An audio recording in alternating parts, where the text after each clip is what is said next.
देखिए अब पढ़ते हैं रामायण। रामायण किसने लिखी थी, रचयिता कौन है इसके, महर्षि वाल्मीकि। और मोस्ट इम्पोर्टेंट है आदि कवि किसे कहा जाता है, आदि कवि किसे कहा जाता है, महर्षि वाल्मीकि को। या आर्ष कवि किसे कहा जाता है, महर्षि वाल्मीकि को। और एक इम्पोर्टेंट है कि आर्ष काव्य किसे कहा जाता है, रामायण को। तो रामायण को किसने लिखा, महर्षि वाल्मीकि ने।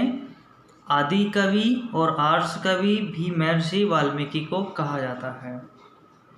सबको पता होगा कितने कांड हैं, 7 कांड हैं। कितने सर्ग हैं,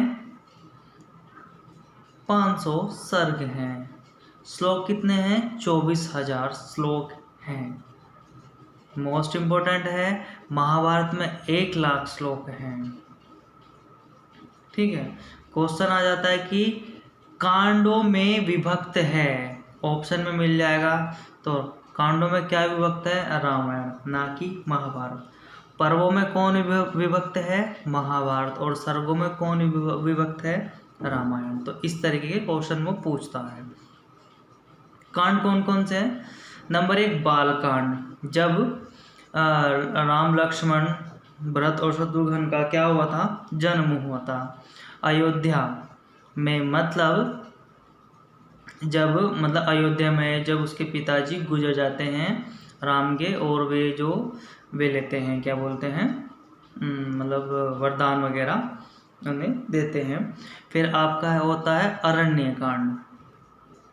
अरण्य कांड में जब वे उसको वनवास के लिए जाते हैं।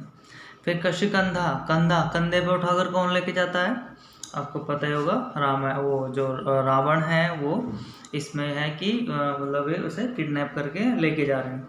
फिर आपका सुंदर कांड, मतलब जब हनुमान माता सीता से मिलते हैं। युद्ध कांड, युद्ध जब होता है। और उत्तर कांड, ये लव कुश के जीवन पर आधारित है, जब ये पैदा होते हैं क्या होता है क्या नहीं। ठीक है, उत्तर कांड लव कुश कांड भी कहा जाता है, इसीलिए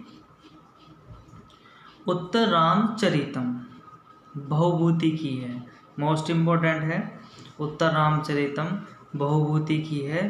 7 अंक है, छाया और गर्भ का वर्णन करा गया है, जो कि आपके उत्तरकांड से संबंधित है। अब रामायण के अन्य नाम देख लेते हैं। आदि ग्रंथ क्यों कहा जाता है, क्योंकि महर्षि वाल्मीकि आदि कवि थे, अभी बताया।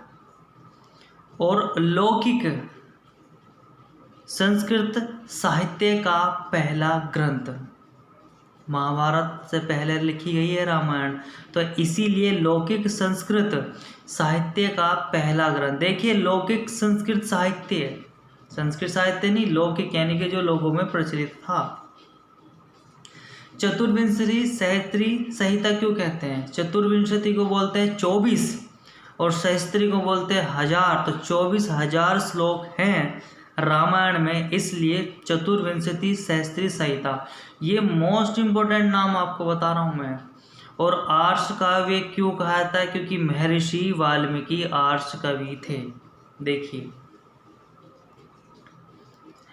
आदि ग्रंथ क्यों, क्योंकि आदि कवि महर्षि वाल्मीकि थे, अरे महर्षि वाल्मीकि ने लिखा था। आर्ष काव्य क्यों, क्योंकि आर्ष कवि महर्षि वाल्मीकि हैं और महर्षि वाल्मीकि ने रामायण को लिखा था। तो ये टॉपिक था रामायण का, जो कि आपका समाप्त हो गया।